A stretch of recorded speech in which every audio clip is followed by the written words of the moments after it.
এবং কর্মচারী আপনারা জানেন আজকে আমরা আমাদের এবং বিশেষ করে শিক্ষকের এপ্রিল মাসের যে বেতন ভাতা প্রদান করা হয় না সেই 18 তারিখ পর্যন্ত আমরা ভবন ঘেরাও করেছিলাম এবং ভবন ঘেরাও হওয়ার মধ্য দিয়ে অধিদপ্তর থেকে রাতের বেলা ইএফটিতে প্রবেশ করেছে। দেখছি আমাদের বেসরকারি শিক্ষক সমাজের আন্দোলন ছাড়া লড়াই সংগ্রাম ছাড়া কিছু আদায় করা সম্ভব হয় না। তাই আমার বিরুদ্ধে কেন আমরা মতো রাজপথে অবস্থান করছি, কারণ এদেশের বেসরকারি শিক্ষক সমাজ আজকে চরম বৈষম্যের শিকার। আজকে বেসরকারি শিক্ষক সমাজ সরকারি শিক্ষক এবং কর্মচারীরা এদেশে মাত্র 3 ভাগ শিক্ষাক্ষেত্রে দায়িত্ব পালন করে, আর বেসরকারি শিক্ষক দায়িত্ব পালন করলে তার বৈষম্যের শিকার। আপনারা জানেন আমরা মাত্র 100% মূল বেতন পাই, আমাদের কোনো বাড়ি ভাড়া নাই, আমাদের কোথায় আছি 25% উচ্চারণ পেয়েছিলাম সেই আমরা মাত্র 1000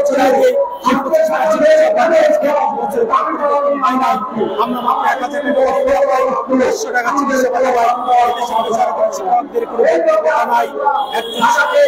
একজন শিক্ষক সে অনার্স ফার্স্ট ক্লাস কমপ্লিট করে এমটিএসসির মধ্য দিয়ে শিক্ষকতা পেশায় প্রবেশ করে 1-2 মাস নিয়ে এদেশের শিক্ষকতা পেশায় এসে নিয়োজিত হয়ে যখন দেখে তার বেতন 12,500 টাকা তার মাত্র 11,200 টাকা করে আজকে 500 টাকা চাকরি করছে। সেই 500 থেকে 200 জীবনযাপন করছেন। 11,250 টাকা তার যদি আজকে ন্যূনতম যে মন্ত্রীরা থাকতো তাহলে হয়তো সে নিজ জেলা বা নিজ চাকরি করতে পারত। তাই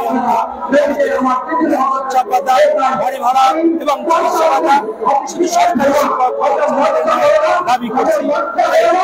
সরকারি শিক্ষা প্রতিষ্ঠান যেভাবে পরিচালিত হয় আমাদের দাবি হচ্ছে ম্যানেজিং কমিটি করে সরকারি শিক্ষা প্রতিষ্ঠান যেভাবে পরিচালিত হয় সেই একই নিয়মে এদেশের শিক্ষা প্রতিষ্ঠানগুলো পরিচালিত হবে। পাশাপাশি আমরা দাবি জানাচ্ছি আজকে বাংলাদেশের এই বৈষম্য বিরোধী আন্দোলনের পরে একটি গণঅভ্যুত্থানের মধ্য দিয়ে যে সরকার আজকে রাষ্ট্রীয় ক্ষমতায় অধিষ্ঠিত হয় তারা এই সরকার আমরা 8 থেকে 9টি সংস্কার করেছে। পর্যন্ত দেখতে পাচ্ছি আমরা অনতিবিলম্বে আমরা শিক্ষা সংস্কার পরিষদ গঠন করে শিক্ষা ব্যবস্থার বিশেষ করে সরকারি এবং বেসরকারিতে বৈষম্য রয়েছে সেই বৈষম্য দূর করার জন্য আজকে বৈষম্য আজকে কত প্রবেশ করেছে। তাই আজকে সরকারি শিক্ষক কর্মচারীরা সরকারি কর্মচারীরা বেতন পায়, আর আমরা আজকে ডিজি অফিস ঘেরাও করে আমাদের বেতন দিতে হয়। আমাদের দুঃখের বিষয়। পাশাপাশি শিক্ষা ব্যবস্থা জাতীয়করণ এদেশের শুধু শিক্ষক সমাজের দাবি নয়, শিক্ষা ব্যবস্থা জাতীয়করণ এদেশের সকল অভিভাবকদের দাবি, সকল শিক্ষার্থীদের দাবি। কারণ সরকারি স্কুলে একটি শিক্ষার্থী 20 টাকা বেতনে লেখাপড়া করবে, আর বেসরকারি শিক্ষা প্রতিষ্ঠানে 200 থেকে 2000, 5000 টাকা বেতনে লেখাপড়া করবে। এই বৈষম্য চলতে পারে না। দেশের শিক্ষা ক্ষেত্রে সকল বৈষম্য অবসানের লক্ষ্যে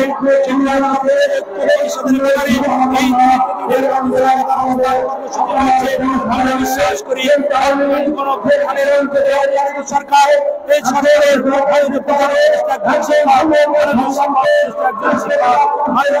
আইন উপদেষ্টা শিক্ষকরা আজকে এই রোদ বৃষ্টি ধরে এরা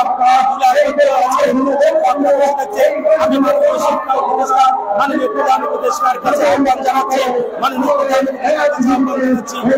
বিলম্বে আলোচনার মধ্য দিয়ে এদেশে শিক্ষা সংস্কার শিক্ষা ব্যবস্থা মধ্য দিয়ে বিশেষ করে আগামী 2000 পূর্বেই শতভাগ উচ্চাপাতা বাড়ি ভাড়া এবং চিকিৎসা ভাতার ঘোষণার মধ্য দিয়েই আমরা রাজপথ থেকে শ্রেণীকক্ষে ফিরে যেতে চাই। আমি শেখ কাউসার আহমেদ শিক্ষক কর্মচারী পরিষদের চেয়ারম্যান এবং বাংলাদেশ শিক্ষা সমিতি বিটিএর সভাপতি হিসেবে আপনাদের কাছে আমার সকল শিক্ষক কর্মচারী বিশেষ করে মাদ্রাসা, স্কুল, কলেজ, কারিগরি যে যেখানে আছে না কেন এই শিক্ষা ব্যবস্থায় শরীর আহ্বান জানাচ্ছি। আপনাদের সবাই নিয়ে